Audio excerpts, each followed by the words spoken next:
The wine spread across white silk like blood blooming on fresh snow, and Violet Parker knew before she looked up that her life was about to change forever. Her hands trembled as she clutched the empty carafe, watching the crimson liquid seep into the lap of the most dangerous man in the city. Around them, the entire restaurant fell silent. Silver Point was the kind of establishment where CEOs proposed to mistresses and politicians brokered deals that decided elections. It was also, though few patrons knew it, owned by something far older and more powerful than human wealth could ever touch. Violet's plus-size frame felt rooted to the spot, her black uniform suddenly too tight, too visible. She'd been working double shifts for 3 months to pay off her mother's medical bills, moving through the dining room like a ghost, invisible to the beautiful people who dropped thousands on single meals. She'd perfected the art of being overlooked, of taking up as little space as possible despite her size. But now every eye in the restaurant was on her, and his eyes most of all. Wulfric Oakheart looked up slowly, deliberately, and Violet forgot how to breathe. She'd seen him before, of course. Everyone who worked at Silver Point knew the owner, though he rarely emerged from his private office on the top floor. When he did appear, it was always after sunset, always dressed in suits that cost more than her annual salary, his snow-white hair pulled back to reveal a face that belonged in Renaissance paintings. His skin was pale as marble, flawless and cold-looking, but his eyes were warm, impossibly so, the color of aged whiskey catching firelight. They should have been cruel as they traveled from his ruined clothes to her horrified face. Instead, something flickered in those ancient depths that looked almost like amusement. "I'm so sorry," Violet stammered, already reaching for the towel at her waist. "I'm so sorry, Mr. Oakheart. I don't know what happened. The tray caught on something, and Peace."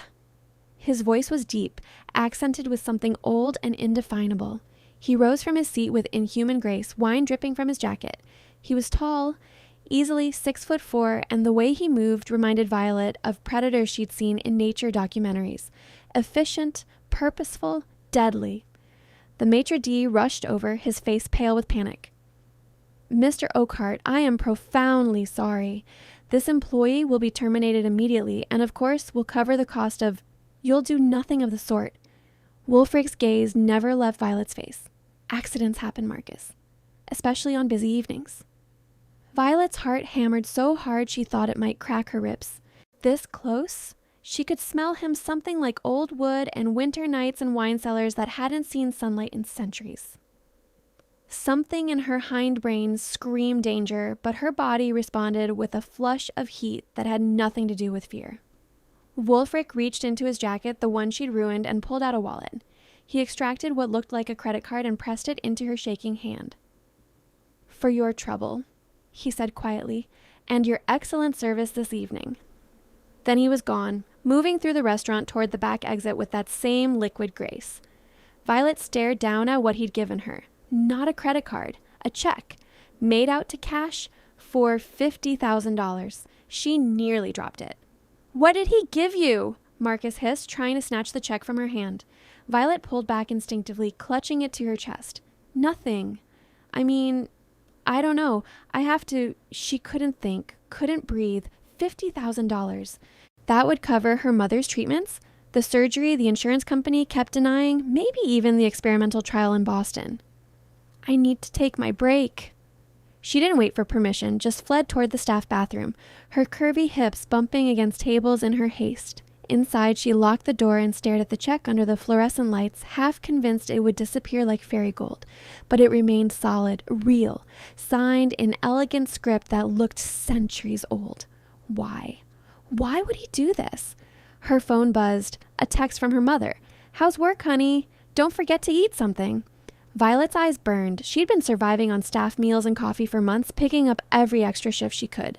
Her apartment was barely bigger than a closet, and she'd sold most of her belongings to make rent. She'd felt herself disappearing, becoming hollow, her body taking up space, while everything inside her slowly starved. And now, this stranger had handed her salvation like it was nothing. She had to know why. The rest of her shift passed in a blur. She couldn't concentrate, kept mixing up orders, her mind spinning with possibilities and fears. Marcus watched her with barely concealed irritation, But he didn't send her home, probably afraid of angering Mr. Oakheart further. When her shift finally ended at midnight, Violet changed into her street clothes jeans that hugged her thick thighs and a sweater that didn't quite hide her soft belly and made her way to the top floor. She'd never been to the owner's office before. Staff weren't allowed, but she needed answers more than she needed this job. The elevator required a key card. Violet used the one Marcus kept in his desk drawer, her heart in her throat as the doors slid open on a floor she'd only heard about in whispers. The entire level was a penthouse apartment dressed as an office. Floor-to-ceiling windows overlooked the glittering city, though heavy curtains could clearly seal out the sun. The furniture was antique, real antique, the kind Violet had only seen in museums. A massive desk dominated one end of the room, and behind it sat Wulfric Oakheart, changed into fresh clothes, his white hair loose around his shoulders. He looked up as she stepped off the elevator, and something in his expression suggested he'd been expecting her. "Miss Parker." He set down the fountain pen he had been writing with. "You're either very brave or very foolish to come here. Why did you give me this?" She held up the check, her voice steadier than she felt. "I ruined your suit. I humiliated you in front of your guests. Why would you sit?" He gestured to a chair across from his desk. It wasn't a request. Violet sat, her plush body sinking into leather that probably cost more than her car. Up close, Wulfric was even more unsettling. Beautiful in a way that didn't seem entirely human, all sharp angles and perfect symmetry. But it was his eyes that held her ancient knowing filled with something that looked like loneliness. "Do you know what I am, Violet Parker?" he asked quietly. She should have said no, should have pretended ignorance, but there was something about the way he moved, the way shadows seemed to cling to him, the fact that she'd never seen him during daylight hours. And the old stories her grandmother used to tell, stories Violet had dismissed as folklore. "You're a vampire," she whispered. His lips curved into something that wasn't quite a smile. "Very good. Most humans refuse to see what's right in front of them, even when the evidence is overwhelming. You, however, have always been observant. I've watched you work, you know, these past months. You move through my restaurant like you're trying not to be seen, apologizing for taking up space. But I see you, Violet. I've always seen you." Heat flooded her cheeks. "That doesn't explain the money, doesn't it?" He leaned back in his chair, studying her with those impossible eyes. "You were kind to an elderly woman 3 weeks ago, one of my guests. She'd dropped her medication, and you helped her retrieve it, spoke to her like she mattered. Do you remember?" Violet frowned, thinking back. "Mrs. Chen? She comes in every Friday. She's also the widow of a very powerful vampire. Her husband died protecting vampire territories 50 years ago, and she chose to age naturally rather than accept the gift of immortality. She mentioned your kindness to me, said you were the only person in that entire restaurant who treated her like a human being instead of an inconvenience. That's just basic decency, which is rarer than you think." Wulfric rose from his desk, moving to the windows. "I've lived for 6 centuries, Violet. I've been a king, a warrior, a merchant, 100 other things. I've seen empires rise and fall, and in all that time, I've learned that true kindness is the rarest treasure in any age. 6 centuries. The words hung in the air between them. Violet tried to imagine it living for 600 years, watching everyone you knew turn to dust. The loneliness of it was staggering. "The money is a gift," Wulfric continued. "No strings attached. Use it to help your mother. I know about her illness, about the treatments your insurance won't cover. How do you... I make it my business to know about the people who work for me, especially those who show remarkable character." He turned to face her, backlit by the city lights. "You're free to leave, Violet. Cash the check. Get your mother the help she needs. I ask nothing in return." She should have thanked him and fled, should have taken this miracle and never looked back. But something in his voice, in the way he held himself, made her pause. "You're lonely," she said softly. The words hung between them like a confession. Wulfric's expression didn't change, but something flickered behind his eyes, surprise, maybe, or recognition. "What makes you say that?" Violet stood, her curves shifting beneath her clothes. She'd spent her whole life being invisible, fading into the background because the world had taught her that bodies like hers weren't worth looking at. But Wulfric was looking at her now like she was the only thing in the room. "Because I am too," she admitted. "I know what it looks like. The way you sit alone in the restaurant sometimes, like you're surrounded by people but completely separate from them. I do the same thing. We are not the same, Violet Parker. His voice had gone rough, dangerous. I am a predator, a creature that drinks blood to survive. I have killed more people than you could count. I am not some romantic figure from your stories. I didn't say you were. She took a step closer, emboldened by something she couldn't name. But you gave me $50,000 because I was kind to an old woman. That doesn't sound like a monster to me. You don't know what I am capable of. Then show me. The words left her mouth before she could stop them. Wulfric went very still, his eyes darkening to something almost black. When he spoke, his voice had dropped to a near whisper. You should go. I don't want to. Violet.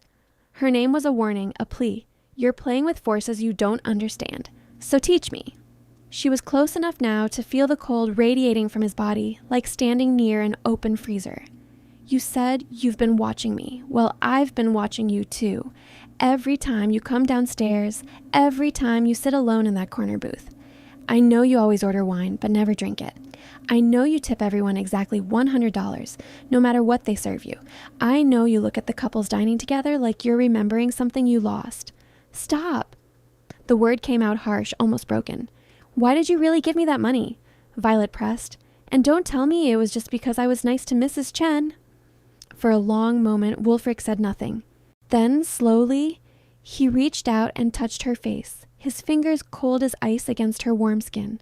She shivered but didn't pull away. Because when you spilled that wine, he said quietly, you looked at me with genuine remorse, not fear of consequences or worry about your job. Real remorse for causing another person distress. And when I looked into your eyes, I saw something I haven't seen in centuries. Something I thought I'd never find again. What? Someone who might understand what it means to be invisible. Violet's breath caught. His thumb traced her cheekbone, and despite the coldness of his touch, heat flooded through her. I see you, Wulfric Oakheart, she whispered. All 6 centuries of you. He kissed her then, and it was like being caught in a winter storm, cold and fierce and absolutely overwhelming. His hands found her waist, spanning the soft curves there, and he pulled her against him with a strength that should have frightened her. Instead, she melted into it, into him, her fingers tangling in his white hair. When they broke apart, both breathing hard, though only one of them technically needed to, Wulfric rested his forehead against hers. This is madness, he muttered. Probably, Violet agreed. I could hurt you. My world is dangerous. There are rules, ancient laws. The vampire courts don't look kindly on relationships with humans. Then we'll be careful. Violet, I've spent my whole life being careful, she interrupted, being quiet and small and trying not to bother anyone. Just once, I want to be reckless. I want to feel something real. Wulfric pulled back to study her face, his expression torn between desire and concern. If we do this, if we start this, I won't be able to let you go easily. My kind were possessive, protective to the point of obsession. You would be mine, and I would destroy anyone who tried to harm you. That's the most romantic thing anyone's ever said to me, Violet said, and she meant it. He laughed, a sound of genuine surprise and delight. You're remarkable. Do you know that? I'm really not. I'm just a waitress with medical debt and a 1-bedroom apartment. You're so much more than that. His hands tightened on her waist. But I need you to understand what you're agreeing to. My world isn't like yours. There are vampire courts, ancient families, blood feuds that have lasted centuries. He hesitated. As my partner, you would be thrust into all of that. There are vampires who would see a human as a weakness to exploit. Then we'll deal with them together, Violet said firmly. I'm not some delicate flower, Wulfric. I've been taking care of my mother and working 3 jobs while dealing with people treating me like I'm invisible or worse. I'm stronger than I look. I know you are. He kissed her forehead, her cheeks the corner of her mouth. That's what terrifies me. You're strong enough to survive in my world, which means I might actually be selfish enough to keep you. Good.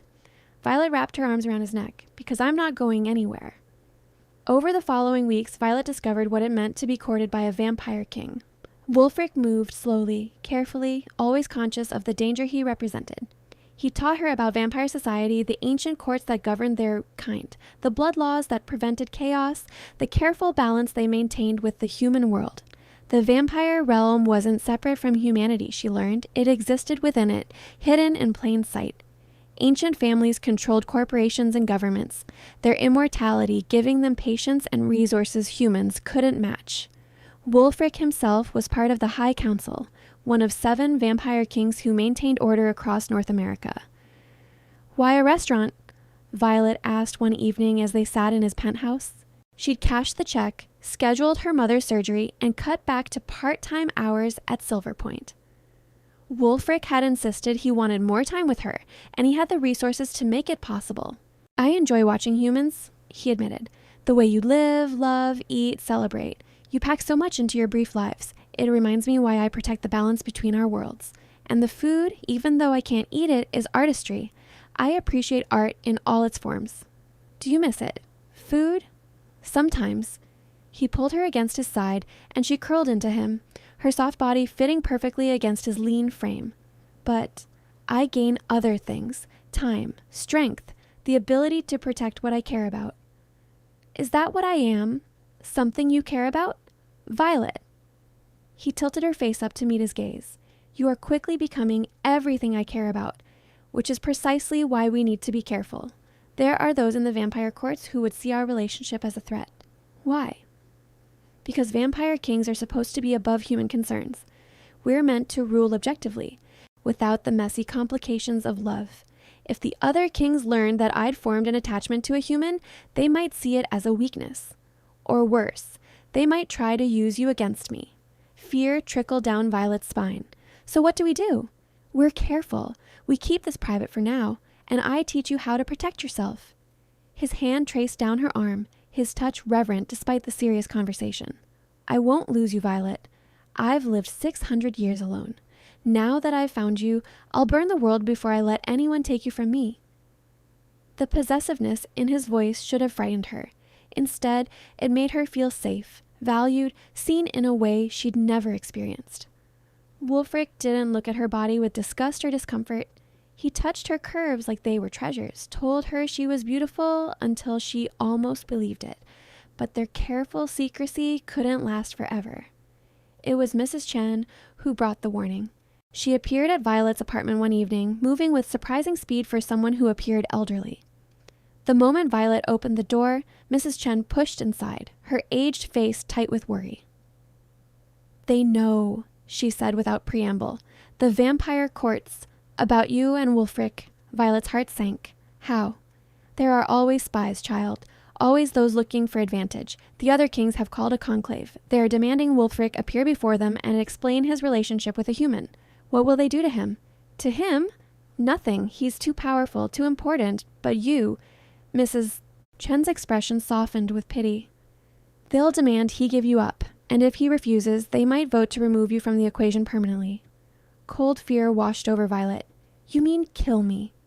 "I mean make you disappear along with any evidence you existed. It's how the courts maintain control. Love is dangerous for those with power. It makes them vulnerable, unpredictable." Violet's phone buzzed. A text from Wulfric. "Stay inside. Lock your doors. I'm coming." "He's already on his way," Mrs. Chen said. "Good. You'll need to make a choice, both of you, tonight." Wulfric arrived 20 minutes later, and Violet had never seen him look so dangerous. His white hair was wild, his eyes almost glowing in the dim light of her apartment. He swept Violet into his arms, holding her so tightly she could barely breathe. "I'm sorry," he said against her hair. "I should have been more careful. Should have hidden you better." "What do they want?" "They've given me an ultimatum. Appear before the conclave tomorrow night and renounce my claim to you or face removal from the High Council."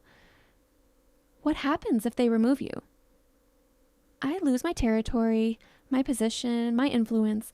I become just another vampire, albeit a very old and powerful one." He pulled back to meet her eyes.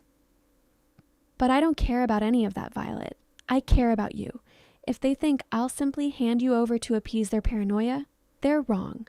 Wulfric, I can't let you give up 600 years of work for me. You're not letting me do anything. This is my choice." His hands cupped her face, cold and gentle. "I've spent centuries building power, maintaining order, playing by rules set down when Rome still stood, and for what? To spend eternity alone, watching the world from a distance? You've given me more in these few weeks than I've felt in centuries. I won't lose that. I won't lose you."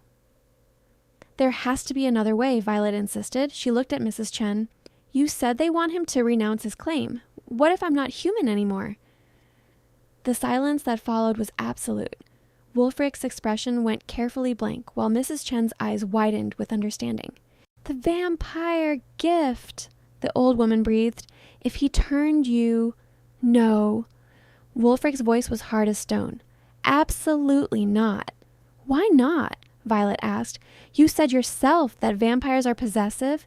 If I was one of you, they couldn't object, could they? It's not that simple. Wulfric began pacing her tiny apartment like a caged predator. The transformation is dangerous. Not everyone survives. And even if you did, you'd be giving up everything, your humanity, your mother, the sunlight, food, aging. You'd be frozen as you are now for eternity. I'd be with you. Violet, do you love me? She asked quietly. He stopped pacing, turning to face her. You know I do. Then trust me to make this choice. I'm not some helpless human who needs protecting from the truth. Yes, the transformation is dangerous. Yes, I'd be giving things up.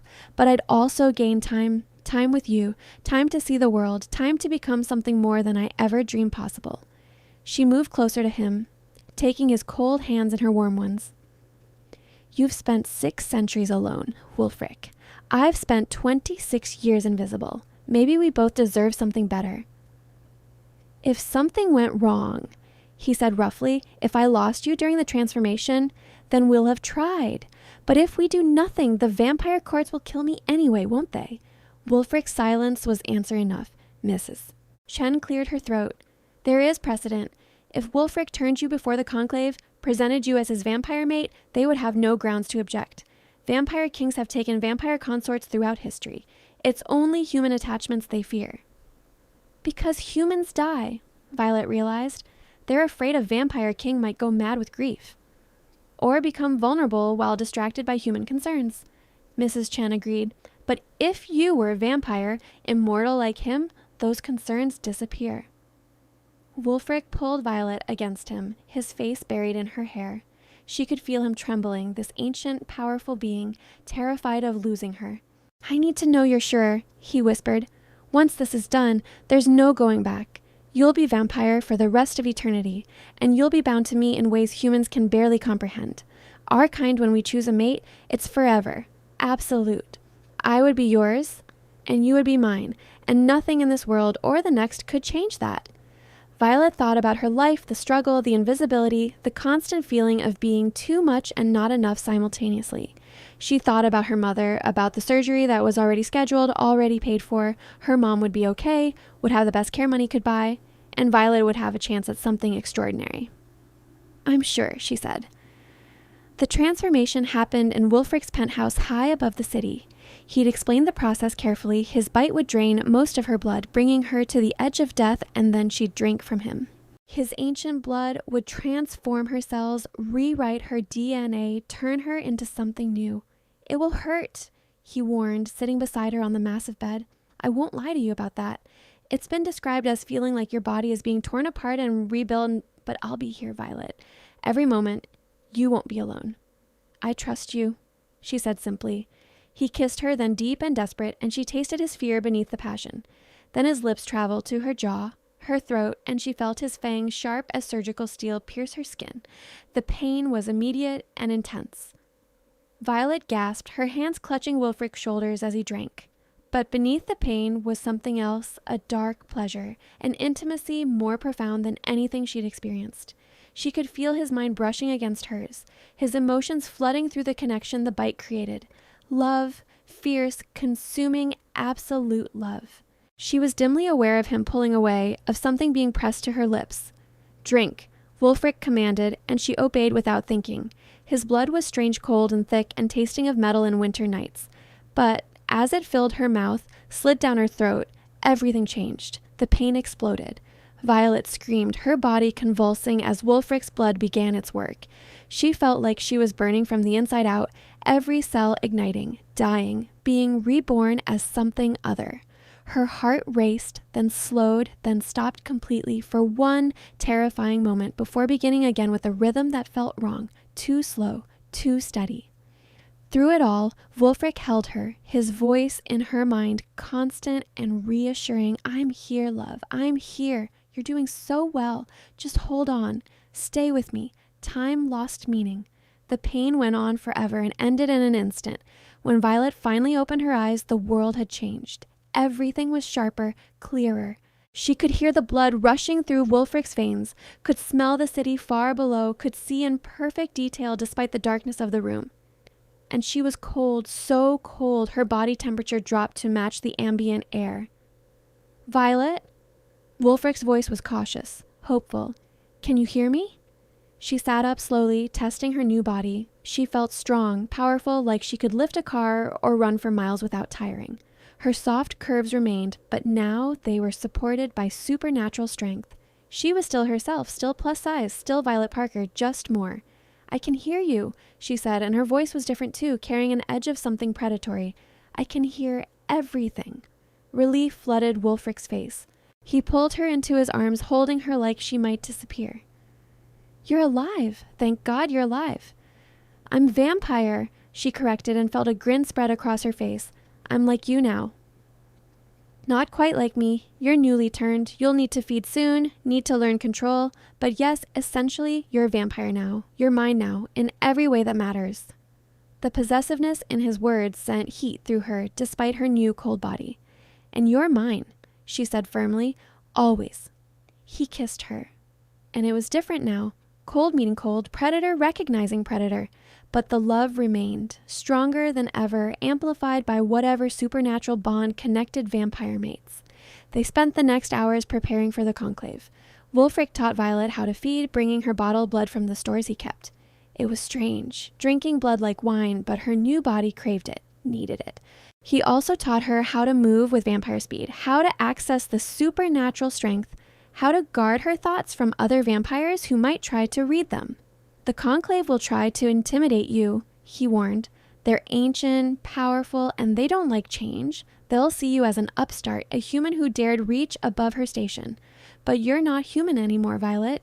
You're my mate, my equal, and they will respect that or face my wrath. Will they really try to hurt me? Not physically. Not at the conclave. There are rules, ancient laws about vampire gatherings, but they'll test you verbally, try to find weaknesses. Just remember, you belong there. You belong with me. The conclave was held in a mansion beneath the city, accessible only through tunnels that had existed since the city's founding. As Wulfric led Violet through the underground passages, she realized this was the true vampire realm, a mirror of the human world above, existing in the spaces humans never saw.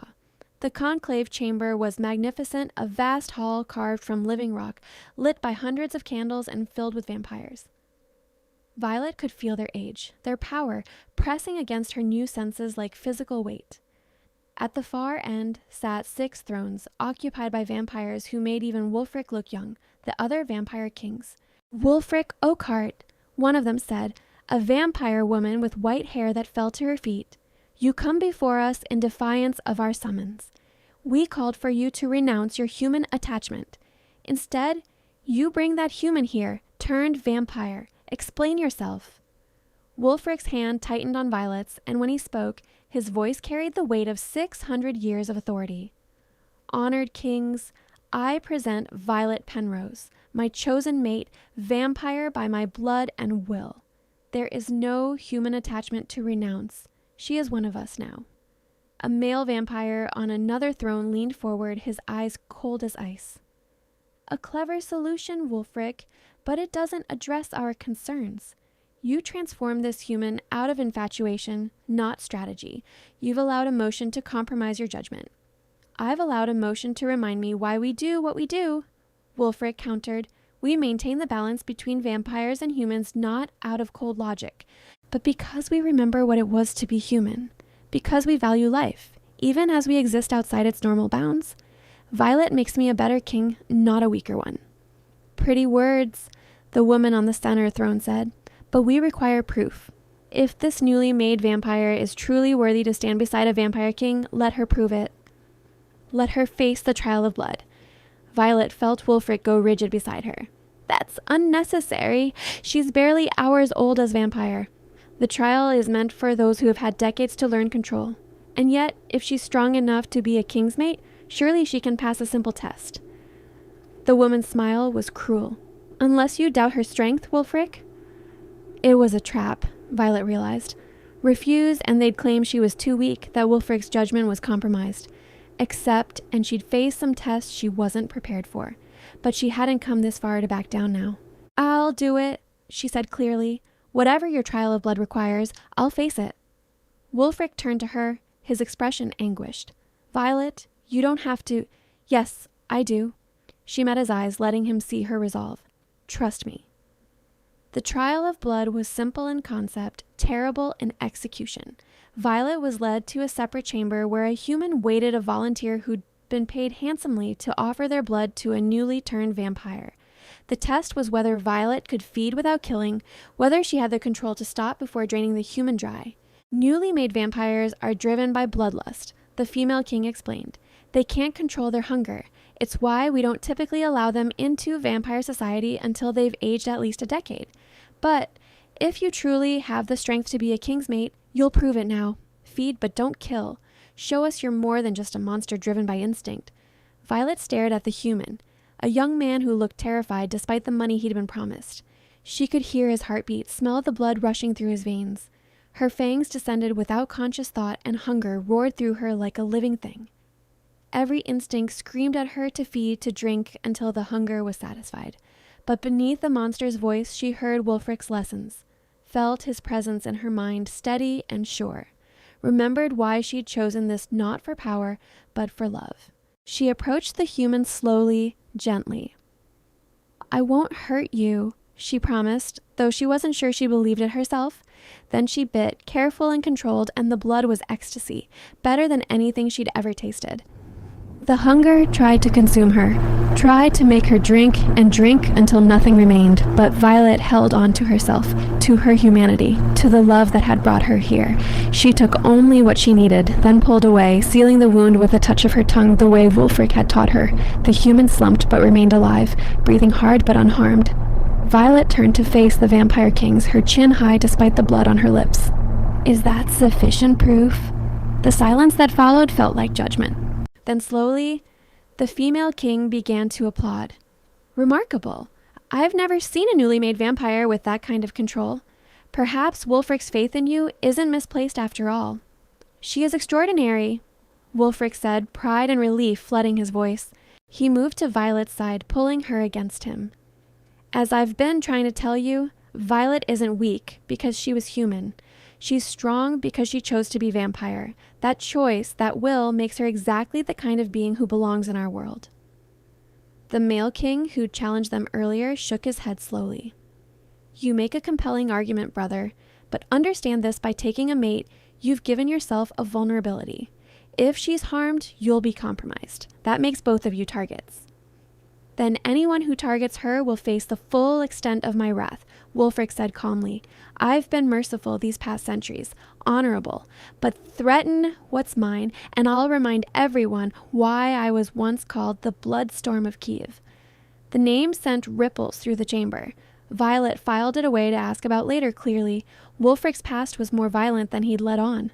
The vampire kings conferred silently, their minds linked in ways Violet couldn't yet perceive.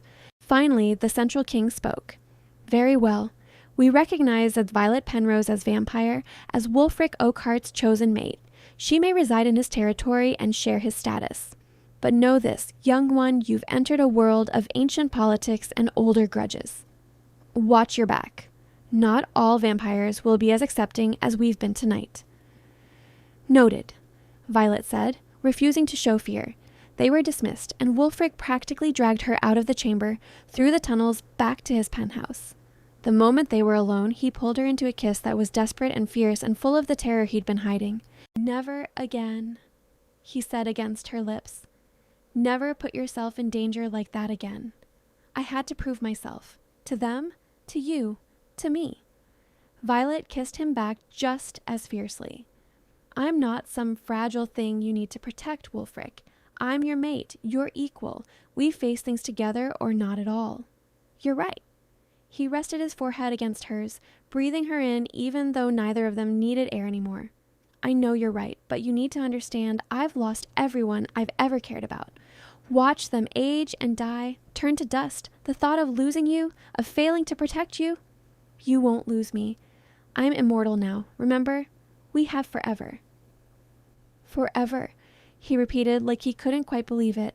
600 years I've been alone, Violet, and now I have forever with you. They spent the following weeks adjusting to their new reality. Violet learned vampire customs, met the other members of Wulfric's territory, began to understand the intricate politics that governed their world. She also called her mother, explained that she'd gotten a new job that required extensive travel, promised to visit when she could. It hurt, lying to her mother, but the alternative, explaining that she'd become a vampire, was impossible. Some distances couldn't be bridged even by love. But Violet had gained so much more than she lost.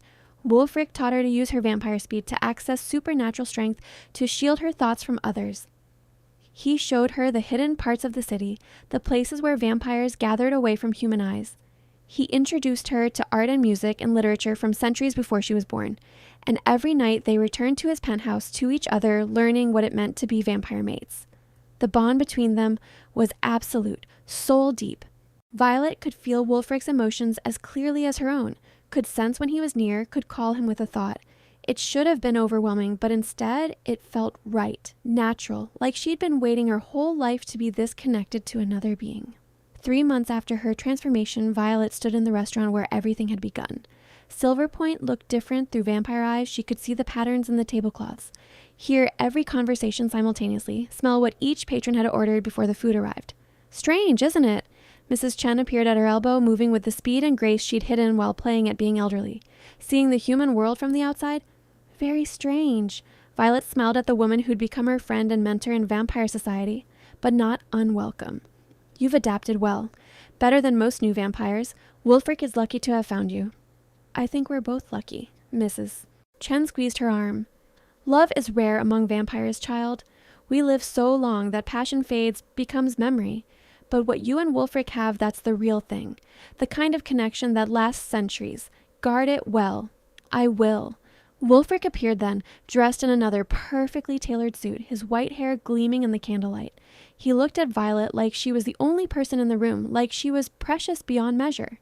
Ready? He asked, offering his arm. Ready.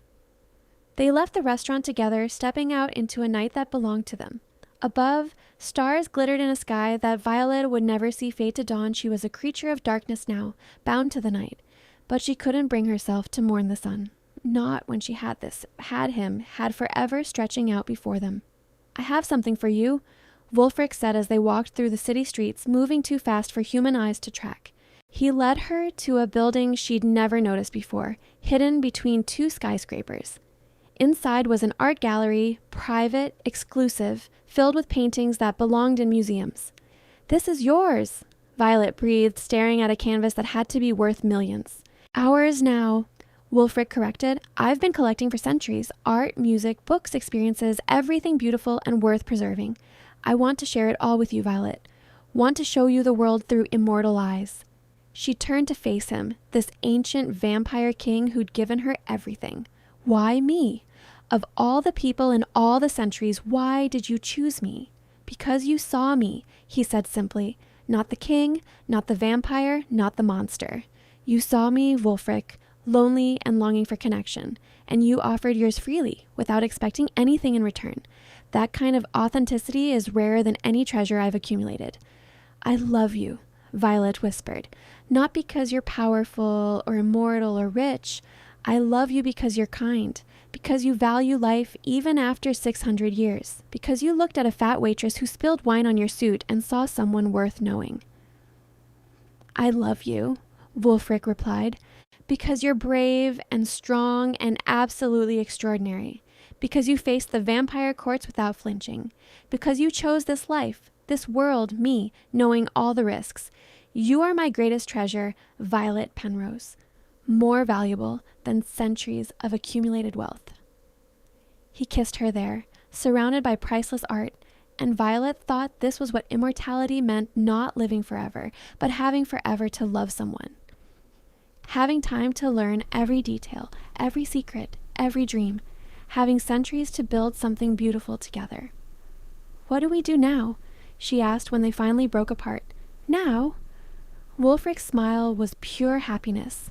"Now we live. We protect our territory, maintain the balance, do the work that vampire kings must do. But we also travel, explore, experience everything this world has to offer. We have forever love. Let's not waste a single moment of it." "Forever sounds perfect," Violet agreed. And as they stood there, vampire mates bound by blood and love and choice, Violet realized that spilling wine on a vampire king had been the best mistake of her life. She'd done if she'd been invisible for so long, trying to take up less space, to be less of everything. But Wulfric had seen her, valued her, loved her exactly as she was. She was invisible no longer. She was vampire, immortal, powerful. She was loved absolutely, completely, eternally. And she had forever to revel in it.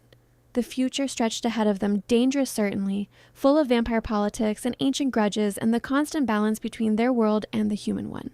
But they would face it together, king and mate, partners in every sense of the word. Violet Parker had been a waitress struggling to survive. Violet Penrose was a vampire discovering what it meant to truly live, and she had eternity to explore the difference. With Wulfric Oakheart at her side, that was a story worth living. Years passed in the way they only could for immortals, both instant and eternal. Violet grew into her vampire nature, gaining control and power that impressed even the oldest vampires. She and Wulfric became legendary in vampire circles, the king and his mate who defied tradition and emerged stronger for it. They traveled the world, visiting vampire territories across continents, seeing wonders that Violet had only dreamed of as a human. They watched sunrises through special filters that let vampires observe dawn without burning. They stood in ancient crypts and modern museums. They danced in ballrooms that had hosted parties for centuries and in nightclubs that would close within years. And through it all, their love deepened, grew roots that went soul deep. The vampire bond between them was absolute, unbreakable, the kind of connection that poets spent lifetimes trying to describe. On the 5-year anniversary of Violet's transformation, Wulfric took her back to Silver Point. The restaurant was unchanged, still serving beautiful food to beautiful people who had no idea what existed in the shadows around them. "Why here?" Violet asked as they sat in the corner booth where Wulfric used to spend solitary evenings. "Because this is where it began," he said, taking her hand across the table. "Where a clumsy waitress spilled wine on my suit and changed everything. I want to remember that moment, honor it, because that accident was the best thing that ever happened to me. To us," Violet corrected, squeezing his fingers. "To us," he agreed. They sat there as midnight approached, two vampires in love, remembering the human woman and the lonely king who'd found each other against all odds. Around them, the restaurant hummed with life and laughter and the beautiful chaos of humanity. And when the clock struck 12, Wulfric raised a glass of wine he wouldn't drink and said, "To fortune, to fate, to the moments that change everything. To love," Violet added, "to forever." They clinked their glasses together, and in that gesture was everything: gratitude for the past, joy in the present, hope for the endless future stretching ahead. Violet had spilled wine on a vampire king and received a fortune in return. But the real treasure wasn't the money. It was this, right here, right now. It was forever with Wulfric Oakheart, the vampire king who had seen her when she was invisible, who'd loved her when she felt unlovable, who'd given her immortality and the time to truly live. That was worth more than any fortune. That was worth everything, and they had eternity to prove it.